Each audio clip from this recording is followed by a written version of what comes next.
Go ahead. Okay, in this video, we're going to talk about our experience on Dr. Joe Dispenza week-long advanced retreat in Cancun, Mexico. We're going to talk about a few things that we really liked about it and that were amazing, and then something that was challenging. And in the end of the video, I'll share a cool story from something that happened in a meditation. For those of you who don't know who Dr. Joe is, he's a chiropractor turned neuroscientist.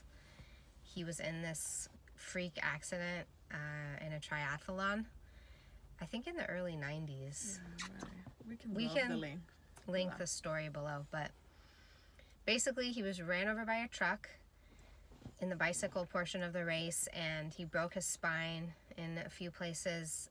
The doctors wanted to do this procedure called the Harrington rod surgery, where they put steel beams along the vertebrae, and the outcomes are usually not the best. The person tends to live with a lot of chronic pain and limited mobility and such. And so being a chiropractor, which he was at the time, he was really hesitant to do that. And so he decided the power, he kind of had this feeling, you know, as a young man, he was into meditation, he was into yoga and kind of like the spiritual side of health.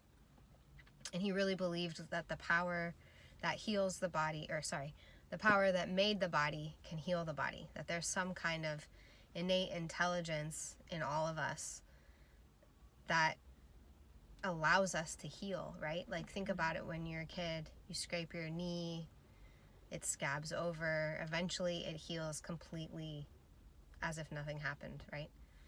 And so that impulse is in us, and he really believed in that. And so he forewent the surgery. Is that a word? Forewent? Anyway, he decided not to do the surgery. He was staying with a friend at the time. He laid on a massage table for I think 6 to 8 weeks, and every day, multiple times a day, he reconstructed his spine and his mind. He meditated for hours, and anytime he would mess up, he would be trying to reconstruct the spine, and then a thought would pop in his head, like, I'm going to be paralyzed for life. Should I sell my practice? Like, you know, all of these fears spiraling around in his head, these doubts. And then he would start over. And so he would end up doing this meditation for hours every day to reconstruct his spine. At the end of, I think it was 8 weeks, he was walking. He was healed. Like, not completely, I don't think completely right away. I don't think he was, doing any more triathlons at the time, but he didn't have to have the surgery. His body did heal, and now he's fine, a mobile person, healthy, strong. And so that story really made an impact on me. So I've been following him for quite some time, and finally we had the chance to go to an event in Cancun, Mexico. We were living in Mexico with her family at the time. And yeah, so that's Dr. Joe. Now we can get a little bit into the actual event. Right. Yeah. When seeing the schedule was something for me like, oh wow, we are going to be there for how long and how many meditations we are going to do a day for many hours. And my mind was like, how we are going to approach that? Like, how is possible?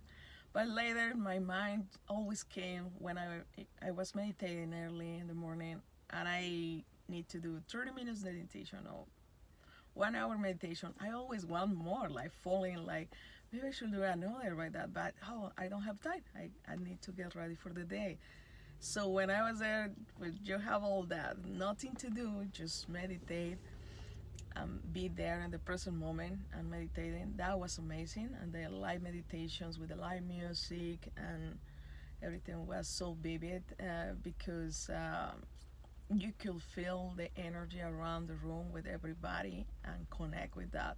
And that is going to give you the energy to keep going. And also, you will even forget about food, forget about like, I need to use the restaurant. Like later you will think, maybe it's a break. And until the scale said, oh, it's a break, you will say, oh, maybe I should go to, to the restaurant, or should go to grab a bite, something like that. But yeah, you are very into the, and you want more. You want to keep going, and you can wait for the next day. Like, I am ready, and I'm all excited. You will sleep so well. Like, yeah, that days were precious. Yeah, and I think it's probably wise to realize that that's not going to be everybody's experience. Like, I know some people do struggle. I had hard meditations. There were times when I was meditating that I wasn't, that I was struggling to focus. I was thinking about food, or I was thinking about feeling tired, or my body was hurting, or different things. So, like, I think it's different for everyone, but I think your point is, like, it's a lot easier to get lost in the meditation and, like, get to that place where you're not so much of your body when you're in this group of, like, I think it was like 1,500 people were there all together meditating. And so that's a little bit different than meditating at home in your bedroom by yourself. And it definitely, that energy was palpable of having everybody together and striving for the same thing. So we got there with my son, who was 10 at the time, and when we got there, the event coordinator pulled us aside and said, I'm not sure how you snuck through the registration process with a 10-year-old, but this probably isn't going to be the right event for him. It's probably going to be too intense. So I recommend that you unregister him. I'll refund your ticket, and he can still come to some of the meditations, but he's not going to be able to do these 12-hour days, which, I probably should have known in hindsight, but I was kind of like, of the mindset, like, just bring him and just do what you can. And he's obviously going to need more breaks than an adult might, but just having him there around the people, that's what I wanted, right? To have him there around all these people who are striving to be better humans. So he didn't come to all the event, but we kind of took turns like hanging out with him, and then one of us would go to the meditations, and then we actually ended up finding a friend who had come with her family, and her husband and kids weren't participating in the workshop. It's just she was. And so then we got to hook up with their family, and my son got to go play with her kids, and it was just really amazing. And the community of Dr. Joe people who are into it and practicing daily and come to the events, it's such a special group of people who really are just, like, wide open in their heart, and they're doing the work. I don't think getting up every day, at 4 or 5 o'clock in the morning and doing an hour-long meditation, or another one right before bed, or, I don't think that people can do that regularly for a long period of time and not be changed by it. And so, yeah, I guess that was one of the big takeaways for me, was that the people were really amazing. They were friendly, they were welcoming, they were helpful. And I want to go back and be around them because it was really encouraging. And then the last thing I'll share about just the highlights was the walking meditations. So how they did it was, before they briefed us, like, this is the meditation we're going to do. Everyone downloaded it on their phones, had their headphones, and then we're going to meet at the beach at 6 o'clock in the morning. And you turn on the meditation at that time, and everyone walks up and down the beach listening to the meditation.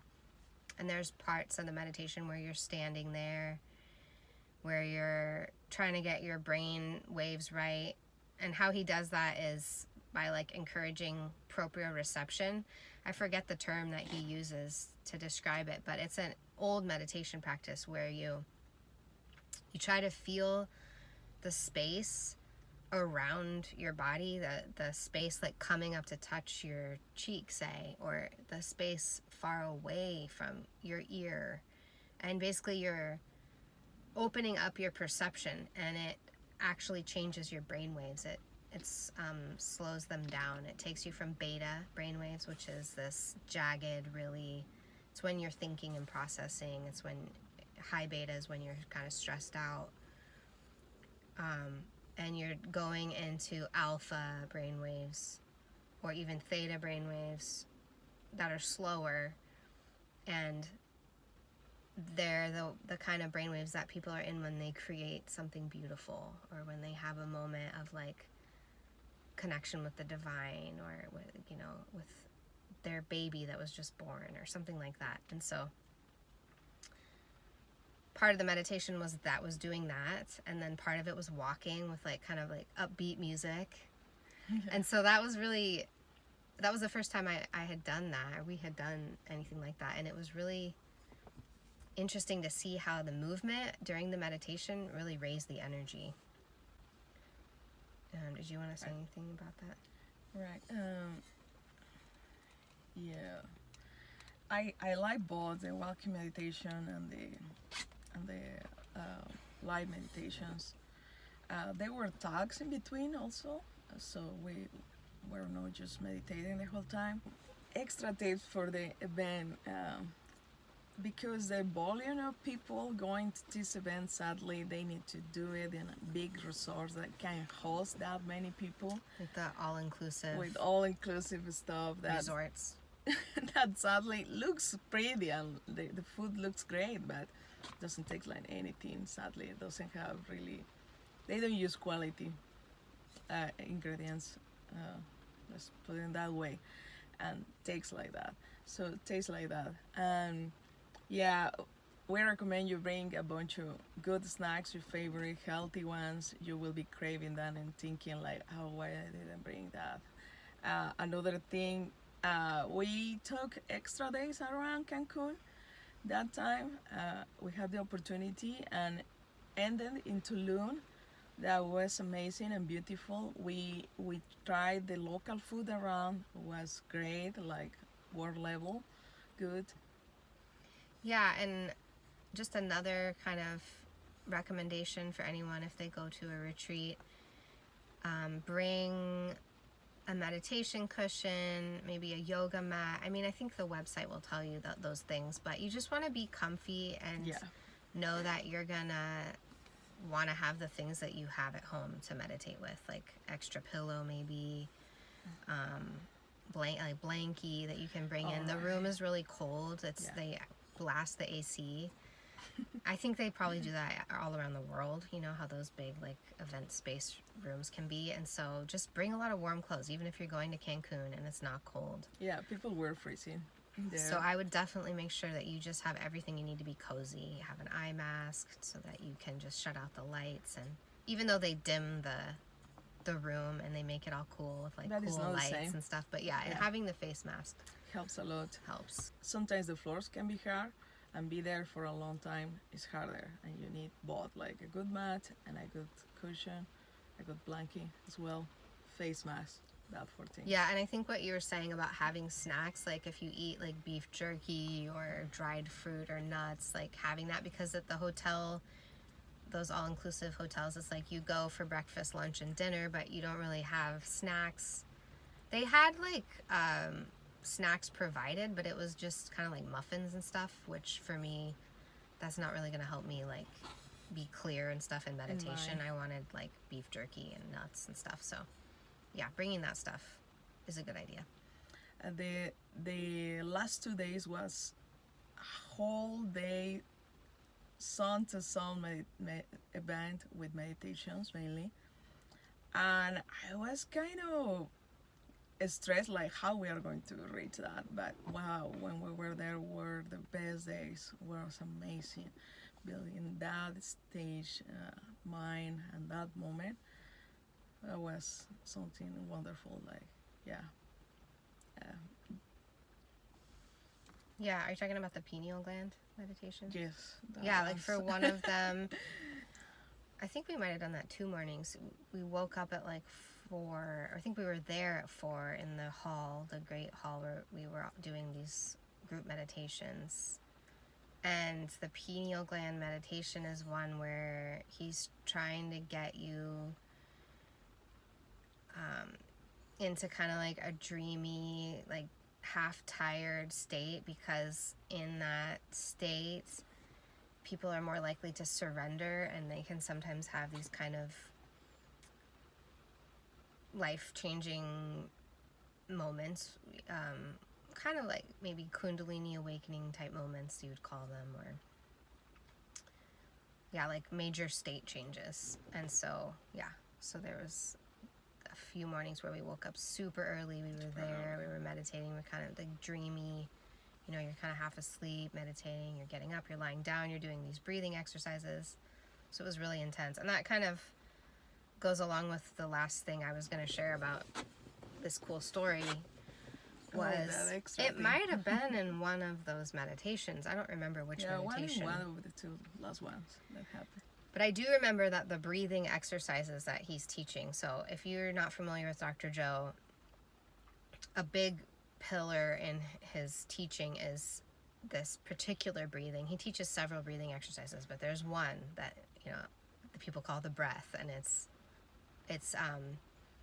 you're pumping your perineum, which is the space in between your reproductive organs and your anus, and you pump, you squeeze it, it's a muscle, and you contract it, and you pull up through your lower abdomen, you pull up through like behind your umbilicus, your belly button, all the way through. So it's like your spine is a tube, and you're sucking the cerebrospinal fluid from your perineum, from your sacrum, your hips, all the way up through the tube, your spine, to the top of your head. And you're doing that over and over, and it's very intense. Like, he pulls people up on the stage and he shows you what you're doing, what it's supposed to look like. Like, it's not just like you're sitting there kind of calm meditating. You're like sucking this liquid, this cerebrospinal fluid, which encompasses your brain and your whole spine and your sacrum, and you're trying to like pull it up. And the idea is eventually it goes through the hypothalamic gate and it kind of blasts into your brain, and this is how people have these, and it activates your pineal gland, which has all of these metabolites, that it's melatonin that can convert to oxytocin and dimethyltryptamate, DMT, which is a hallucinogenic substance, and even I forget the name, but another compound that's found in electric eels and like animals that can create electricity. So we have the capacity to produce those chemicals in our own body through meditation, and the breathing exercises is part of how that happens. And so he's teaching this breathing exercise. We're doing it. It's very intense. It is like definitely waking something up. And then we lay down in the meditation, and I had a moment. It was so short, but so profound. I think that's part of why it struck me so greatly, because it was so short. But there was a moment where I was laying there, I wasn't trying to make anything happen or trying to visualize anything. Just this picture popped in my head, but it was more real than real life. Like, it was more clear and colorful and beautiful and all encompassing than real life. I don't know how to say that in any other way, but it was basically the image of some kind of curtains parting, and I was going through them, and on the other side was paradise. It was some kind of heaven. It was a natural landscape with like colorful cliffs and flowers and a waterfall, and I mean, just nothing that I had ever seen before in real life, nothing that I was trying to drum up in my consciousness. It was just there, and it was so real and so clear, and it only lasted for like a second or something, and then it just, you know, that image closed off. And I have heard and seen people have these awakenings, both at Dr. Joe events and at other times. And I think a lot of yogis call them Kundalini awakenings. And I haven't had that experience myself, but this little taste that I had was enough to really excite me and give me the motivation to want to keep going with these meditations, you know. It's not easy to set aside an hour of your day every day. It's work to do that. But just like anything that's hard, it's so worth it. And I would definitely encourage anyone listening that is interested to just try it. Read Dr. Joe's books and all of that. Listen to his talks on YouTube and the testimonials that people have shared of how they've healed from different things. That's amazing, the testimonies. The testimonials are great. They're all over YouTube. Just look Dr. Joe testimonials. We can link a few favorites below too. But more than just researching, which is all fine and good and interesting and motivating, but just try some of the meditations. Try that, maybe the blessing of the energy centers meditation, or tuning into new potentials. That's one of my favorites, but you can't understand it really till you try it. So I would definitely try that with the breathing exercise if anyone's interested. I think that is it for now. And if you have any questions, or have you've gone to an event and you have some similar or very different experiences, we'd love to hear about it. Yeah, share it with us, and as you are curious about something, we can share something that might be interesting for you and can help you to decide going to and next we are planning to go to another event soon, so we might record it as well. All right, thanks for watching, and we will see you in the next video. Bye.